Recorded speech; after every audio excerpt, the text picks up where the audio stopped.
جن کی بخشش ہوگی انہیں کیا ملے گا؟ یعنی عذاب تو ہو گیا نا، جہنم کا عذاب یا جو بھی، لیکن جن کی بخشش ہوگی ان کو ملے گا کیا؟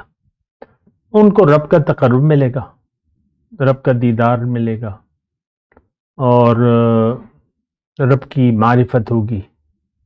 یعنی معرفت، تقرب، دیدار، یہ بہت بڑی بڑی نعمتیں ہیں جس کا اس وقت ہم تصور بھی نہیں کر سکتے۔ اللہم صلی علی سیدنا محمد وعلی آل سیدنا محمد بعدد کل ذرۃ مئۃ الف الف مرۃ۔ سامعین و ناظرین کرام، السلام علیکم ورحمۃ اللہ وبرکاتہ۔ آج کا ہمارا موضوع عبادت کا مطلب۔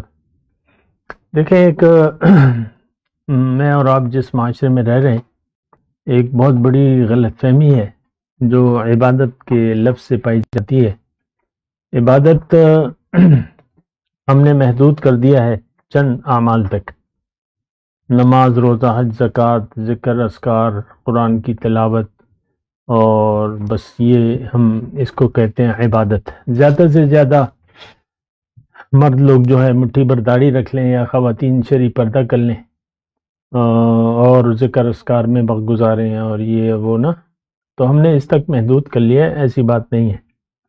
دیکھیں، عبادت کہتے ہیں اطاعت کو۔ اطاعت، اب اس کی تھوڑی سی وضاحت ہے کہ اطاعت جو ہے، پھر میں کہہ رہا ہوں کہ عبادت کہتے ہیں اطاعت کو، بندگی یا اطاعت۔ اب سمجھنے کی بات یہ ہے کہ اطاعت کیا، کس چیز کی، کس بارے میں، تھوڑی سی اس کی تفصیل ہے۔ دیکھیں، اللہ تعالیٰ نے ہمیں بنایا ہے اپنے لیے۔ انسان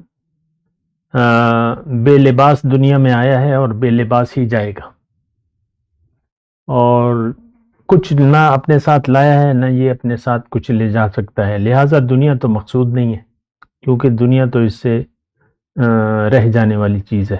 جو کچھ بھی یہ حاصل کرے گا اپنی زندگی میں، مال، دولت، ڈگری، یہ وہ، تو وہ سب چیزیں رہ جائیں گی۔ تو دنیا کے لیے تو اللہ تعالیٰ نے ہمیں نہیں بنایا۔ ایک بات یہ مطلب اچھے طریقے سے ذہن میں بٹھا لیں، ہمیں بنایا ہے آخرت کی کامیابی کی کوشش کے لیے۔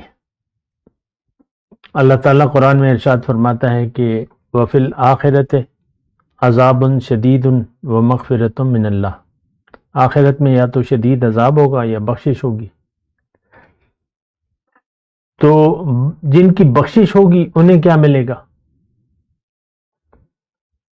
یعنی عذاب تو ہو گیا نا، جہنم کا عذاب یا جو بھی، لیکن جن کی بخشش ہوگی ان کو ملے گا کیا؟ ان کو رب کا تقرب ملے گا، رب کا دیدار ملے گا، اور رب کی معرفت ہوگی۔ یعنی معرفت، تقرب، دیدار، یہ بہت بڑی بڑی نعمتیں ہیں جس کا اس وقت ہم تصور بھی نہیں کر سکتے، کوئی سوچ بھی نہیں سکتے۔ اللہ تعالیٰ نے قرآن میں فرمایا ہے کہ فَلَا تَعْلَمُ نَفْسٌ مَّا أُخْفِيَ لَهُم مِّن قُرَّةِ أَعْيُنٍ، کوئی نفس نہیں جانتا کہ اس کی آنکھوں کی ٹھنڈک کے لیے میں نے کیا کیا تیار کر رکھا ہے۔ بہرحال ایک بات اللہ تعالیٰ نے جو فرمائی ہے قرآن میں، لَهُمْ فِيهَا مَا يَشَاءُونَ وَلَدَيْنَا مَزِيدٌ، یہ جنتیوں کے لیے جنت میں جو وہ چاہیں گے ہوگا، اور میرے پاس تو مزید بھی کچھ ہے۔ تو بہرحال مزید کی وضاحت نہیں ہے، لیکن جو بھی ہوگا بہت عالی شان، بہت اونچا، اور اس کی ہم الفاظ میں کچھ بیان نہیں کر سکتے۔ تو یعنی میں آپ سے صرف یہ بات کہہ رہا ہوں کہ اللہ تعالیٰ نے ہمیں دنیا کے لیے نہیں بنایا۔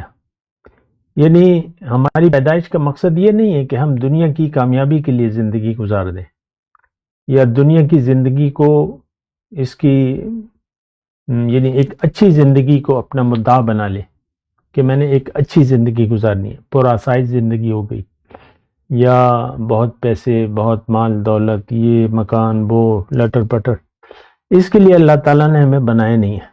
لہٰذا اس کو منزل بنانا فضول ہے۔ جو چیز آپ سے رہ جانی ہے اس کو منزل کیا بنانا۔ اور افسوس سے یہ کہنا پڑتا ہے کہ ہم سب نے دنیا کو اپنی منزل بنا لیا ہے۔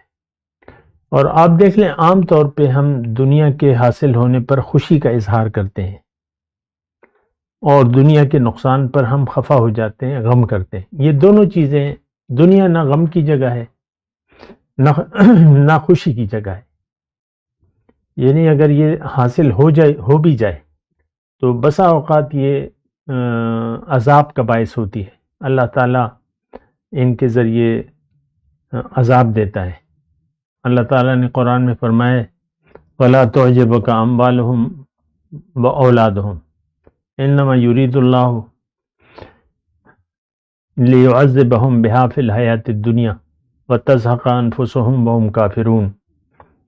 جن لوگوں کے پاس مال و دولت ہے زیادہ، تو یہ تمہیں ان کی فراوانی، مال و دولت کی فراوانی جو ہے وہ تمہیں تعجب میں نہ ڈال لے، بلکہ اللہ تعالیٰ یہ چاہتا ہے کہ اس مال اور اولاد، دیکھیں مال اور اولاد کی بات کی اللہ تعالیٰ نے، وَلَا تُعْجِبُكَ أَمْوَالُهُمْ وَأَوْلَادُهُمْ وَلَا أَوْلَادُهُمْ، تو ان کی فراوانی تمہیں تعجب میں نہ ڈال لے، یہ کوئی چیز نہیں ہے، بلکہ میں یہ چاہتا ہوں کہ اس کے ذریعے اللہ تعالیٰ عذاب دیتا ہے دنیا کی زندگی میں۔ وَتَزْهَقَ أَنفُسُهُمْ وَهُمْ كَافِرُونَ، اور ان کی حالت یعنی جان نکلتی ہے انکار کی حالت میں۔ تو بہرحال میں آپ کو یہ کہہ رہا ہوں کہ عبادت کی ہم بات کر رہے ہیں۔ ہماری منزل دنیا نہیں ہے، دنیا کو منزل بنانے والے سب سے بڑے بے وقوف ہیں، ان سے زیادہ بے وقوف۔ جو چیز آپ کو حاصل ہی نہیں ہونی تو اس کو منزل کیا بنانا۔ مثال ایسی ہے کہ چمکتا برف کا ٹکڑا ہے، آپ اس سے پیار کرتے ہیں، محبت کرتے ہیں، لیکن تھوڑی دیر میں وہ گل جانا ہے اس نے۔ تو اسی طرح یہ ساری چیزیں ختم ہونے والی ہیں۔ جو پیدا ہوا ہے وہ جوان ہوگا، جو جوان ہو گیا اس نے بوڑھا ہونا ہے، اور جو بوڑھا ہو گیا اس نے مرنا ضرور ہے۔ اور موت کا تو تعلق عمر کے کسی حصے سے نہیں ہے، وہ کسی وقت بھی آ سکتی ہے۔ بہرحال دیکھیں عبادت کی ہم بات کر رہے ہیں، عبادت اطاعت کو۔ اب سوال یہ ہے کہ اطاعت کیوں، کس لیے؟ دیکھیں ہماری منزل تو دنیا نہیں ہے، اور ہماری منزل آخرت کی کامیابی ہے۔ آخرت کی کامیابی حاصل ہو جائے تو پھر آپ کو جنت ملے گی، اور جنت میں جو نعمتیں ہیں وہ ابھی میں نے آپ کو بتائی ہیں۔ اللہ کا تقرب، اللہ کی رضا سب سے بڑی چیز ہے، کیونکہ جنت میں صرف وہ لوگ جائیں گے جن سے اللہ تعالیٰ راضی ہوگا۔ جن سے اللہ ناراض ہوگا یا تو وہ جنت نہیں جا سکتے، یہ بات نوٹ کر لیں۔ تو دنیا میں اگر آپ کوشش نہیں کی اگر آپ نے آخرت کے لیے، تو پھر آپ جنت نہیں جا سکتے۔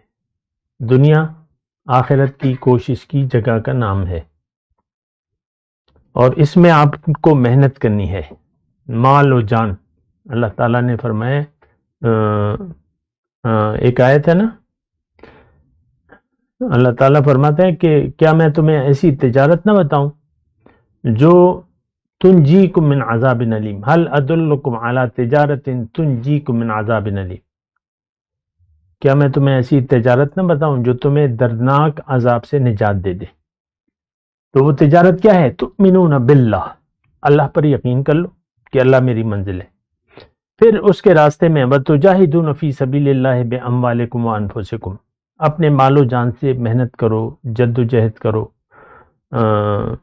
ذالکم خیر لکم ان کنتم تعلمون، یہ بہتر ہے اگر تم جانو۔ ہوگا کیا؟ یعنی اگر اللہ کو منزل بنا لیں اور اللہ کے راستے میں مال و جان کھپائیں، اس کی الگ تشریحات ہے، وہ پھر کسی وقت ہو جائے گی۔ یعنی دنیا کے لیے جد و جہد، یعنی دنیا کو مقصد نہ بنائیں، اللہ کو منزل بنا لیں، یقین کر لیں کہ اللہ میری منزل ہے، اور اس کے لیے پھر جو بھی آپ کر سکتے ہیں وہ کریں۔ تو پھر ہوگا کیا، اس کے بارے میں بات کرتے ہیں ایک وقفے کے بعد۔ وآخر دعوانا الحمدللہ رب العالمین۔ مولاي صل وسلم دائما ابدا على حبيبك خير الخلق كلهم